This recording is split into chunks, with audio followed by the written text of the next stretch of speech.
رب العالمین۔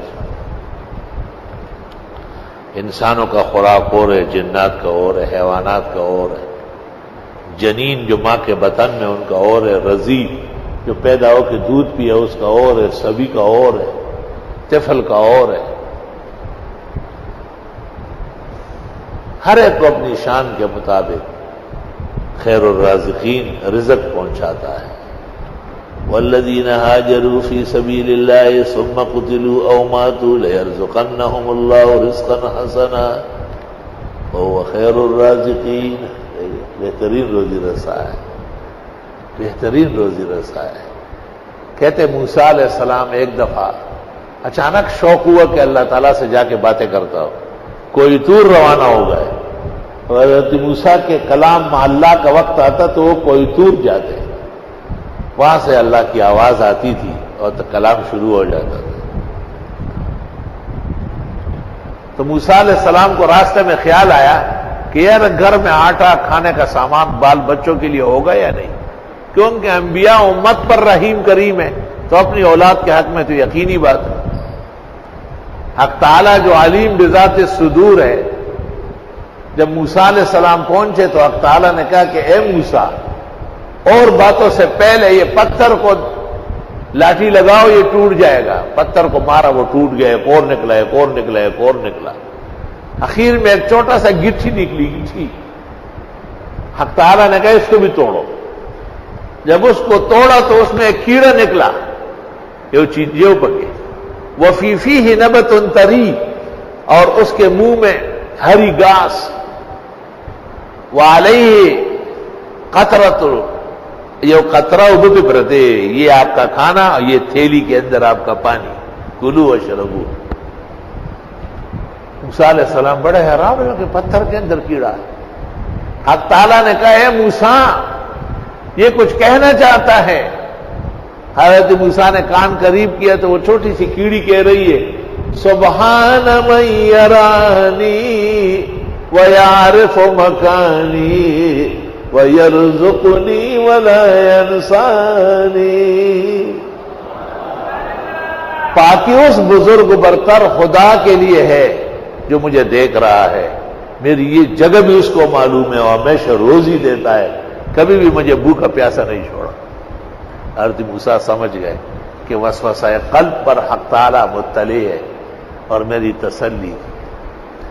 علماء کرام، طلبہ عزیز، نمازی مسلمان رزق کے باب میں اللہ پر بھروسہ کریں۔ حدیث میں ہے لو توکلتم علی اللہ، اگر خدا پر بھروسہ کرو، دیکھتے نہیں ہو پرندے کو، تغدو خماسا وتروح بطانا، صبح جب نکلتا ہے تو اس کا پوٹا خالی ہوتا ہے، ججورے خالی، شام کو جب آتا ہے ججورے جیسے کا گشوی دانوں نے ڈکئی۔ رزق کے معاملے میں خدا تعالیٰ کو پہچاننا بہت ضروری ہے۔ کبھی بھی اللہ کے ساتھ اسباب کا معاملہ نہ کرے، مسبب وہ خود ہے، کہاں اسباب بھی آپ پیدا کریں، میں نہیں کر سکتا، اور پھر جم کے رہو، ادھر ادھر نہ ہو۔ تو ایک آدمی نے دعا کی نا کہ یا اللہ 10 روپے ہو تو لوں گا، تو اس نے خواب میں کسی نے اس کو 5 روپے کا نوٹ دکھایا کہ نہیں 10 لوں گا۔ بیدار ہوا تو کچھ نہیں تھا، پھر سو گیا اور بار بار کہا اب 5 بھی بہت ہے۔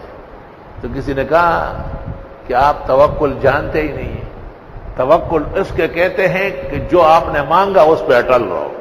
خدا کے ہاں 5 ہے اور 10 نہیں ہے، کیا ہے؟ تو آپ کے ایمان کا امتحان ہے۔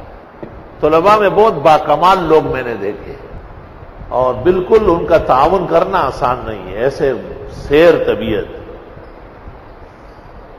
جسم پر کپڑے نہیں ہے لیکن جوڑا پیش کرنا آسان نہیں ہے، ایسے اللہ کو ماننے والے، خدا سے رحمتیں لینے والے، اللہ تعالیٰ کی قدرتوں کے نظارے دیکھے، دینی مدارس، بڑے بڑے ہمارے جو مرکز ہیں، کہتے ہیں فلاں بزرگ کا لنگر چلتا ہے۔ کیا لنگر چلتا ہے؟